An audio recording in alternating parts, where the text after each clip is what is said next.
Words can't describe the passion that I had for flying jets, living my dream. But words also can't describe some of the fears and doubts I faced every single time I strapped into that jet to fly. I had to deal with this fear and this phobia, this uncertainty and doubt that threatened to paralyze my ability to do what I love more than anything else.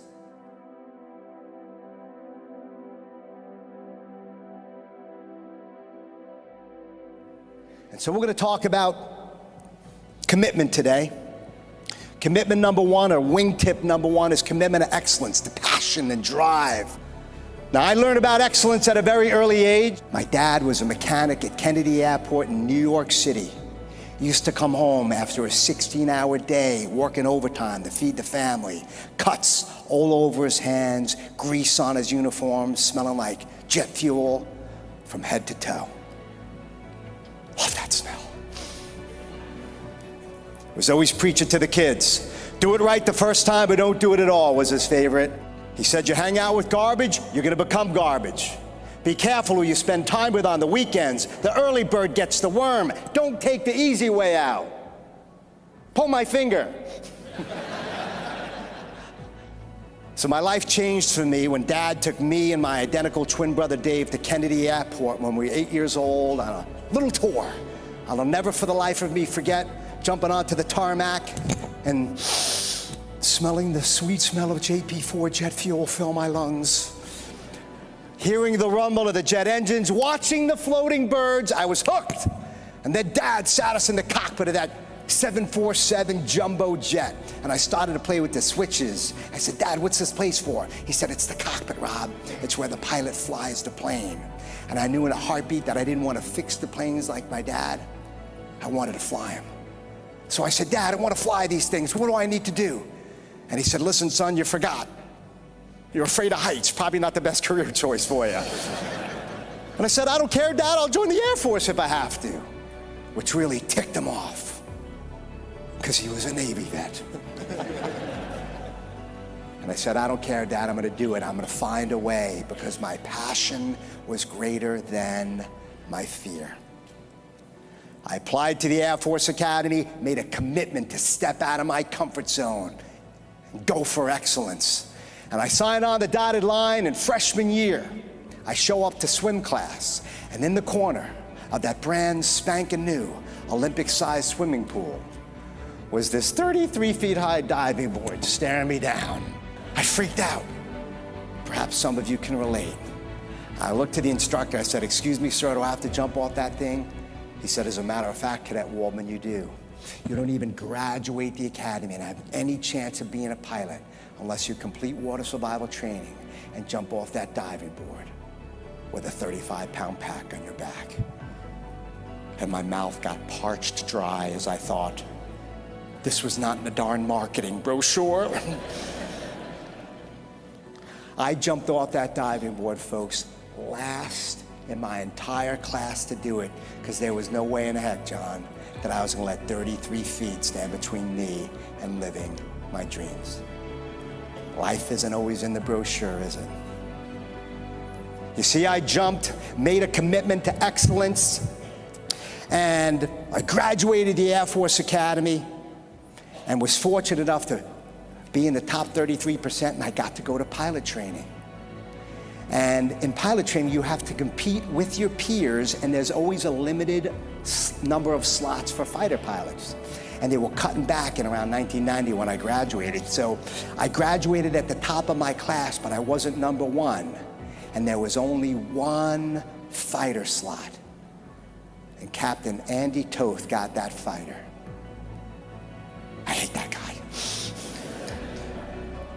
And so I took the next best thing, which was to be an instructor pilot. I didn't want to be a tanker or a heavy pilot and travel the world in these big cockpits and be bored. I wanted to be pulling G's and flying formation and learning how to do maneuvers. And so I decided to be an instructor and teach young men and women how to fly. And the key was I would re-compete after 3 or 4 years of that instructor tour, get rank ordered, and I'd have another shot at choosing my jet, hopefully choosing my dream F-16. And everything was going great for me. I was loving instructing. And then around 2 years into my flying career, I had a missile shot at me. Had nothing to do with flying at first. I decided to go scuba diving with a couple of my buddies. It was in the Caribbean, never been before, and I'm thinking, how hard could it be? You put your mask on, go in the water and swim, but 5 seconds into the water, I was wishing I paid just a little more attention to the mission briefing. Because I'm flailing like an idiot. I'm using my arms instead of my legs, totally improper technique, and my muscles begin to ache from head to toe. I can't move, frozen. And then I start sinking in the water, 10, 20, 30 feet. My mask inadvertently separates and I inhale a whole lungful of burning, stinging salt water. I'll never forget the feeling. My lungs felt like they were on fire and I began to choke into the mask. I freaked out, wondering if I was gonna inhale more water. And then I had something called a panic attack. Didn't know what one was up until that moment. Thought I was going to die. No combat mission could come close to that day. And I got out of the water and said, I'm never doing that again. And a few days later, I'm back in the jet flying a training mission, and the weather was terrible. Madison, Wisconsin, terrible, right? Thunderstorms, lightning, clouds everywhere. Couldn't see the sun, couldn't see the ground. And I started to panic again. I got really anxious and became lightheaded. I looked down at the oxygen. I'm like, there's something wrong with the oxygen. I gotta land this plane. But I realized there was nothing wrong with the oxygen, but there was everything wrong with me.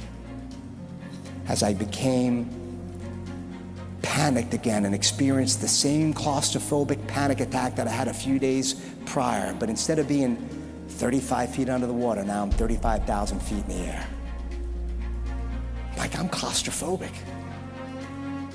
Probably not the best thing for a pilot to have, would you guys agree?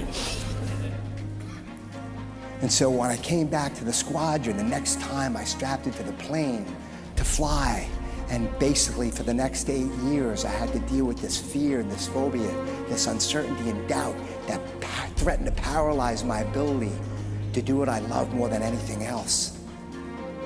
I would go out on these training missions freaking out. It was like jumping off of 33 feet high diving boards every single day. I was panicked. My fear became greater than my passion, and I became doubtful and uncertain and full of fear.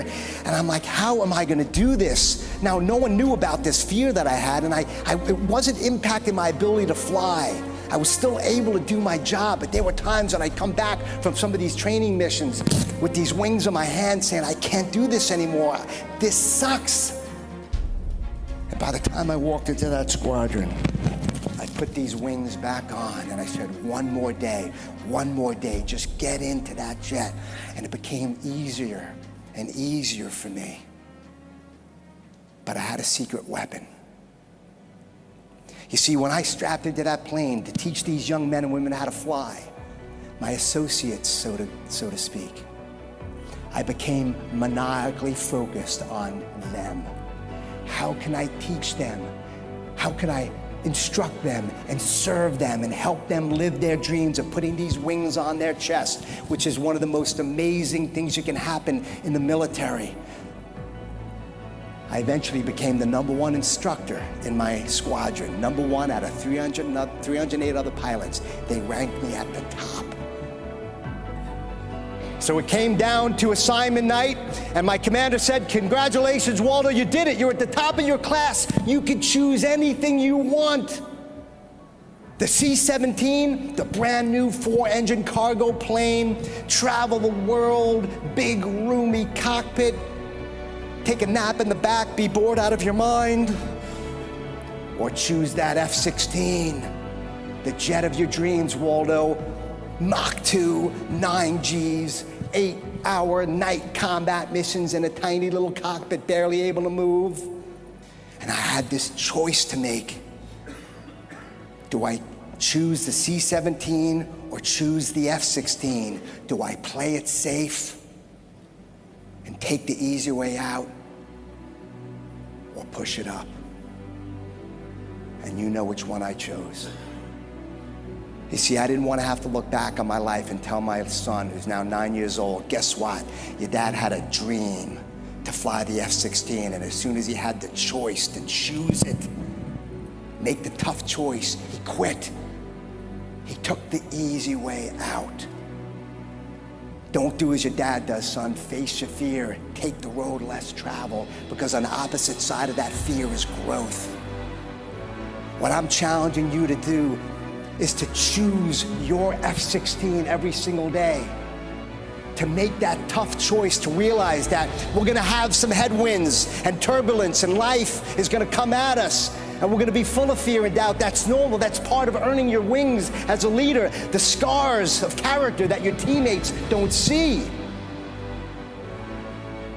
And the choice that you make, the example that you set for your kids, for your associates, for your country, for your community, that's the key, that's the juice. And I'm asking you to think about what that is to you. The green smoothie or the donut, the snooze or to get out of bed and hit the gym, the tough conversation, or maybe to pull it back, not say anything to somebody that needs to hear your truth, to push it up or pull it back. And this is how we grow, folks. And if I can face my fears and deal with my claustrophobia and fly 8-hour combat missions in a tighter little cockpit, then I believe that you can do anything. So here's my challenge for you. Choose that F-16. Set the example for yourself and for your teammates, and build that courage and credibility and confidence that it takes to lead with authenticity. Serve your wingman every day.